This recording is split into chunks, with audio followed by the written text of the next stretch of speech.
Hello, everyone. Welcome to the Health Chats podcast. I am your host, Kelsey Grieveson, and today I want to talk about the difference between looking healthy versus being healthy.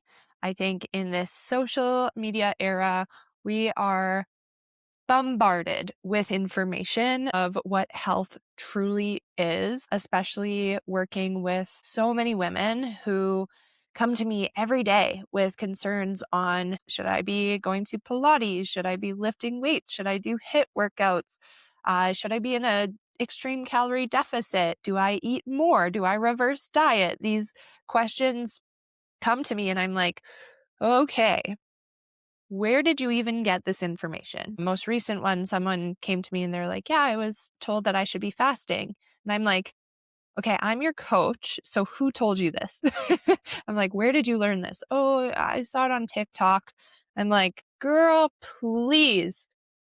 There is way too much information out there. First of all, I need to acknowledge that. I am also sometimes confused with what I should even be doing, because when I get into the rabbit holes of social media and everything that it wants to tell me about what I'm doing wrong, and then the girlies come up and they have these like 12-pack abs and they're like, I eat 3,000 calories a day. And then the next video is a similar body type and she's like, I eat 1,200 calories a day. And it's just so freaking confusing.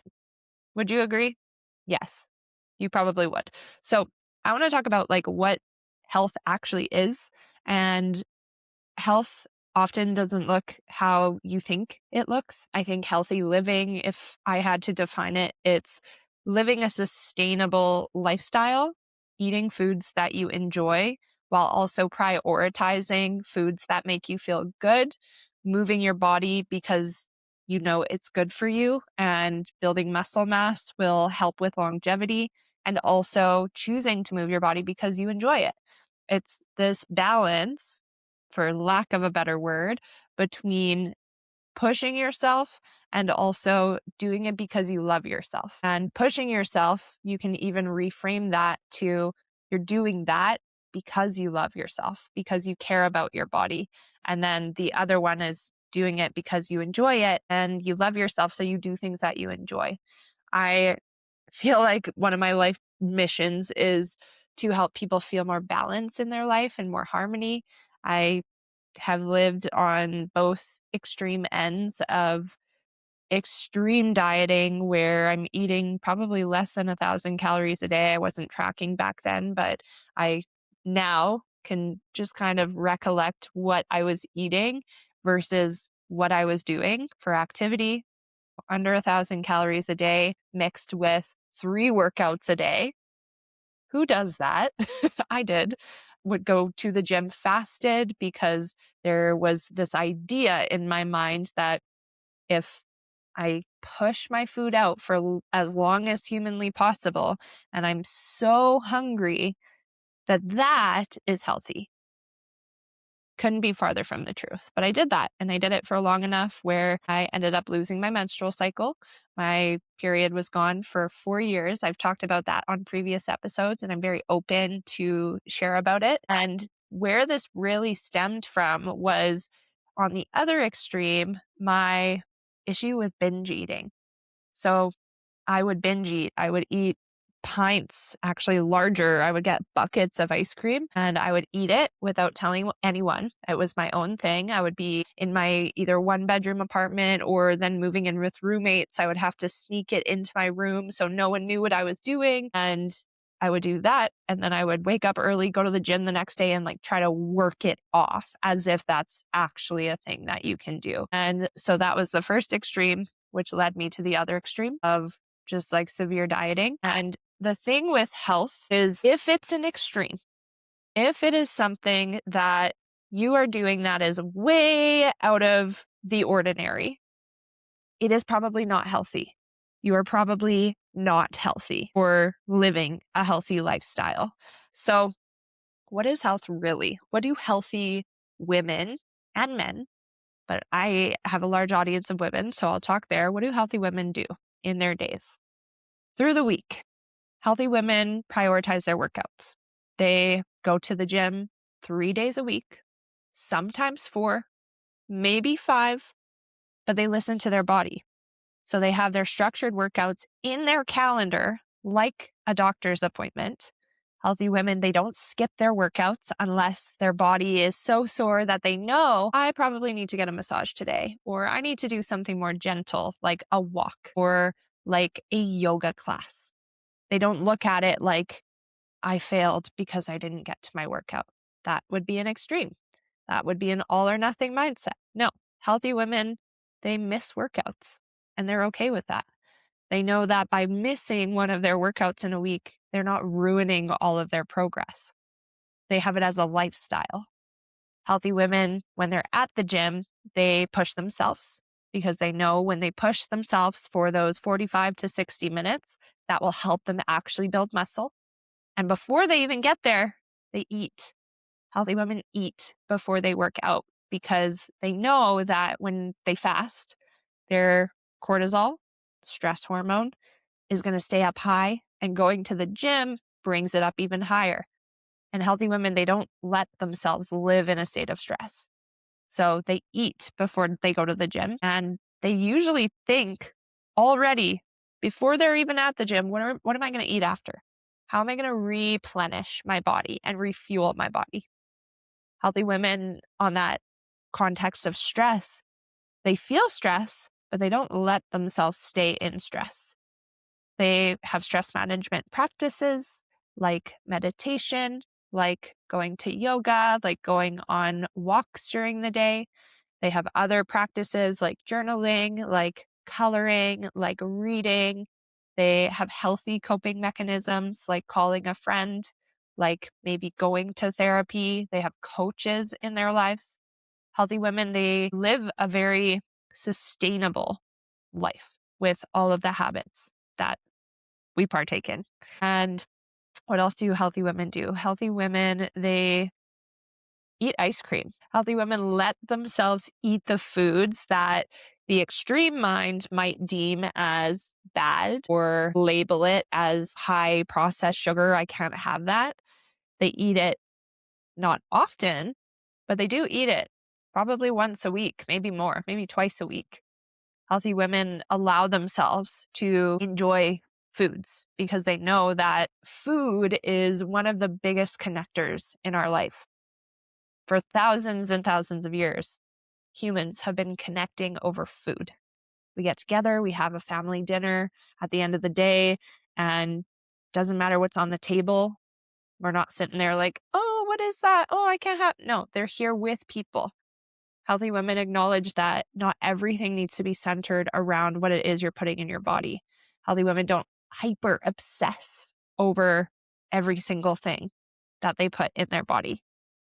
Healthy women have off days. Healthy women sometimes emotional eat.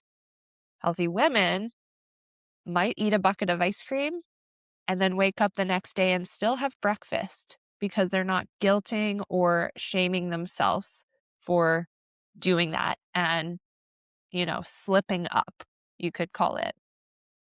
I think social media really sells us the extremes of everything. It shares that in order to be quote unquote healthy or fit, you must never make a mistake in your diet and in your fitness routine. And this idea is so unsustainable, especially today. Women are working more than we've ever worked. We have more stress in our lives than we've ever had and have more pressure, I would say. We've always had pressure, but there's more pressure now with social media to look a certain way and act a certain way and be emotionally regulated a certain way. And on top of that, adding these rules that you can't go for ice cream, you can't have a family dinner, you can't have gluten, you can't have dairy. Like, again, what is breaking bread thousands of years ago? It's how we connect with people. So healthy women, they understand that what they see on social media, if it's not serving them, they close the app. They don't compare. Healthy women, they see someone who might have a body type that they want or is similar to what is possible for them. And instead of comparing and or judging and being a victim, like, oh, I can't have that, they take it as inspiration. And they're like, okay, what do I need to do in order to achieve goals similar to that, but in my own body? I know right now I'm really focused on my glute growth. And this is because I have so many fit, amazing women in my life who have achieved that. And so I'm like, I love that for you. I'm going to work my butt off literally to help progress myself forward. So the mindset piece to that is healthy women, they don't compare, and we all compare to a certain extent, but it's, are you comparing as a victim? Like, I could never have that, and kind of like keeping yourself in this low vibration of, "Yeah, I could never," and then you're kind of in like a shame spiral? Or are you comparing like, okay, I also want to achieve something like that. So what can I do to push myself forward? Healthy women, they have growth mindsets, not closed. A growth mindset is one that sees anything outside of you and believes you can have it too. You can have a version of that, or you can have that, but bigger and better. Healthy women have competition inside of them, but not in a way that you want to step on other people, in a way that you'll use their lifestyle and what they've achieved to fuel your own flame and show up as the best version of yourself. Healthy women don't look in the mirror and beat themselves up for what they look like. Healthy women have healthy internal dialogue where they see themselves and they're like, I love her. I am grateful for this body that keeps me moving, that allows me to exercise, that allows me to go on walks and go on bike rides and try new things. Healthy women feel like they're enough. They tell themselves they're enough. They tell themselves they are worthy. They know that they are worthy. Health runs so much deeper than what your body looks like. Health is not 12-pack abs.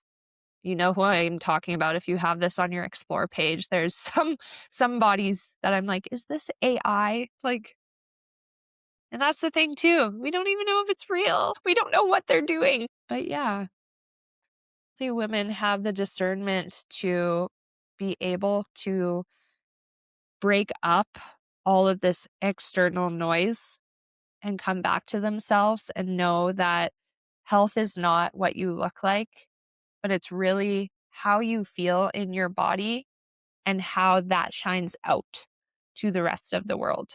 I had one friend say to me one time, if I gained 10 pounds, and this is a really good friend of mine, she's like, would you still be my friend? And I was like, yes. What do you mean? She's like, Kelsey, and this was a long time ago before I had this healthy mindset around my body and food and all of it. And I was like, wow, I've created this story in my mind that if my body doesn't look a certain way, if I'm not skinny and you can't see like every single vein in my muscle popping out, that people won't like me. And that comes back to the worthiness. Healthy women know that they're worthy despite what their body looks like.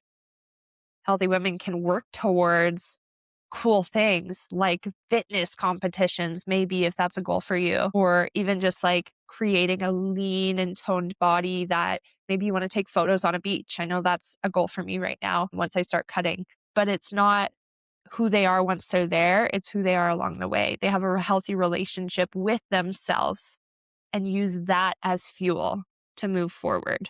So I want to come to the end of this with some ideas and like thoughts that you can bring into your own life, because I know that probably 90% of women, they struggle with their internal dialogue and their perception of themselves. And I know that because I am a woman and I work with hundreds of women. And I want you to just reflect on when you wake up in the morning, what is the first thing that you're telling yourself? Because our brains at morning and night, is when they are the most absorbent of information.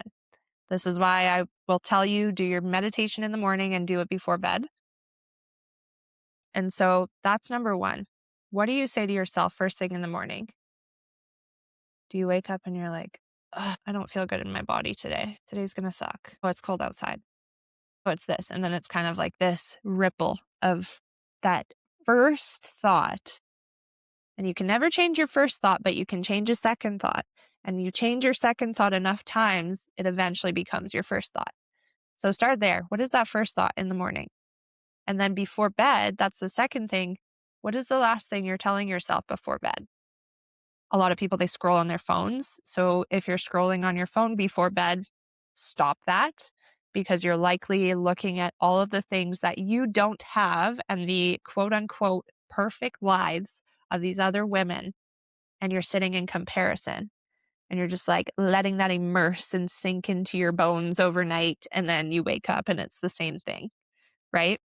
So, last thing you tell yourself before bed, a beautiful practice that I've been using lately is, what are things that went well today? So I'll journal in my journal just as many things. Oh, this went well. I smiled at someone. Oh, this went well. I helped a client lose another 10 pounds and she's finally at her lowest weight. This went really well. I had a big mindset shift and was able to slow myself down instead of being emotionally reactive towards a family member. So those two practices, first thing you tell yourself in the morning, last thing you tell yourself before bed. I like to call them the bookends of your day, because then you're really like building the story you want to for the rest of the day. And this, if you've never done it, it might be a hard practice, because this is awareness, being more aware of the fact that maybe you're not as healthy of a woman as you think, because your thoughts are still in that negative a dialogue that's keeping you in a place where maybe you don't want to be, whether it's overeating, whether it's starving yourself still, whether it's deep comparison, maybe it's stagnancy in your career or in your relationships. This is deep inner work. It's deep inner work, but it works. It works if you do it, and you have to do it consistently. So back to like healthy women and what you can do. Those are the two things I would say that will make the biggest impact. And then, of course, everything that I touched on today in this episode. If you notice that you're in an extreme, that you're like, didn't work out, 5 days this week, I'm a failure. Are you a failure? Or do you have standards for yourself that are too high based off of what you think health actually is? The healthiest people in my life and in the world are the people who listen to their bodies and push themselves at equal calibers. That is harmony. So, if this episode was helpful for you today, if you want to chat about health, send me a message. I would love to support you in your journey, whatever that journey looks like, whether it is fat loss to help you become healthier in your body, whether it's muscle gain, or whether it really is just that relationship with food and perception of yourself that is maybe keeping you stuck in a place that you've been for a long time and you don't want to be there anymore. So send me a message on Instagram. It's at Kelsey Grieveson. And if this episode was helpful, send this to a woman or man in your life that you love. And please like, subscribe, follow, and I'll see you soon. Bye.